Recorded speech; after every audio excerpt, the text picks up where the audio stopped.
না কইয়া আমার তো কবে কিছু নাই।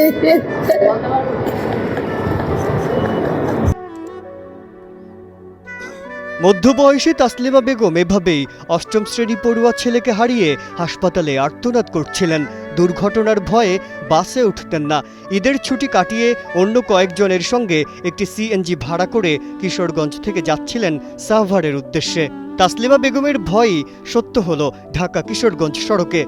আমরা সব সময় সিএনজিতে যাতায়াত করি, বাস উঠি না ডরায়া। বাসে অ্যাক্সিডেন্ট হরে সিএনজি সিফাজাবাদে যাই। 10টা বছর ধরে যাতায়াত করতেছি, একদিন আমরা আল্লাহ এই দুর্ঘটনা চলছে না। আর যে কাল্লা রাস্তায় একটা গাড়ি নাই, কোনো জাম নাই, কাটাকুটি নাই, বাসটা আমার। মঙ্গলবার বেলা 2:30টার দিকে গাজীপুরের কাপাসিয়া উপজেলার জমিরাচর এলাকায় অনন্যা ক্লাসিক পরিবহনের একটি বাসের সঙ্গে সিএনজির মুখোমুখি সংঘর্ষ হয়। এতে সিএনজিতে থাকা 7 যাত্রীর মধ্যে মা ছেলেসহ 3 জনের মৃত্যু হয়েছে। সিএনজি আর অনন্যা বাসে কেন সংঘর্ষ হয়েছে, এর ভিতরে আপনার একটা বাচ্চা এখানে মারা গেছে, আরেকজন মেডিকেল মারা গেছে। আর যখন আমরা কিশোরগঞ্জ থেকে সাভারে যাব ঢাকার উদ্দেশ্যে, গাড়ি সবসময় ভালোই ছিল, কিন্তু এই ব্রিজটা পারানোর পরে বাসে ধাক্কা মারে নিয়ে গেছে। ড্রাইভার সহ বাচ্চারা সহ 7 জন।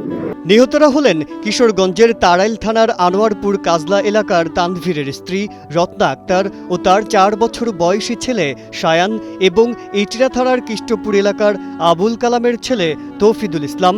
গাজীপুরের কাপাসিয়া থানার উপপরিদর্শক সোহাগ হোসেন জানান, দুর্ঘটনার পর অনন্যা ক্লাসিক পরিবহনের বাস ও সিএনজির চালক পালিয়ে গেছে।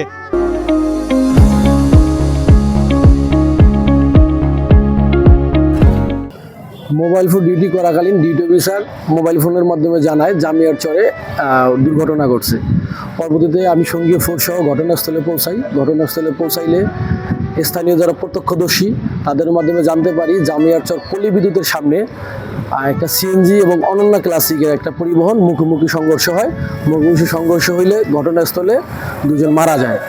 পরবর্তীতে তাদেরকে কাপাসিয়া উপজেলা স্বাস্থ্য কমপ্লেক্সে নিয়ে আসলে আমিও কাপাসিয়া উপজেলা স্বাস্থ্য কমপ্লেক্সে আসার পরে ঘটনাস্থলে তাহিদুল্লাহ এবং শায়ান নামে শিশু বাচ্চা 2 জনের লাশ আমরা পাই। আমরা লাশের সুরতাল রিপোর্ট প্রস্তুত করি এবং বাদবাকি সিএনজিতে আরও যে 6 জন ছিল, টোটাল 4 জন। আর 4 জনের যারা একজনের অবস্থা শায়ান, যার মহিলা, যার মা, সে গুরুতর অবস্থা, তাকে ঢাকা মেডিকেলে রেফার করা হয়। বাদবাকি যারা আছে তারা মোটামুটি সুস্থ আছে। পরিবহন নেতারা বলছেন, অবৈধভাবে মহাসড়কে 3 চাকার যান চলাচলের কারণে এ ধরনের দুর্ঘটনা বাড়ছে। মৃত্যুর মিছিল কমাতে প্রশাসনকে জরুরি ভিত্তিতে পদক্ষেপ নিতে হবে।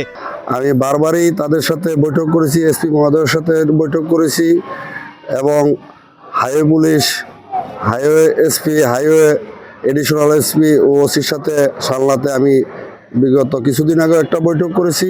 এই বৈঠকেও আমরা বলেছিলাম যে কিশোরগঞ্জের গাড়ি, সিএনজি গাড়িগুলো এই আঞ্চলিক মহাসড়কে চলার কোনো বৈধতা নেই।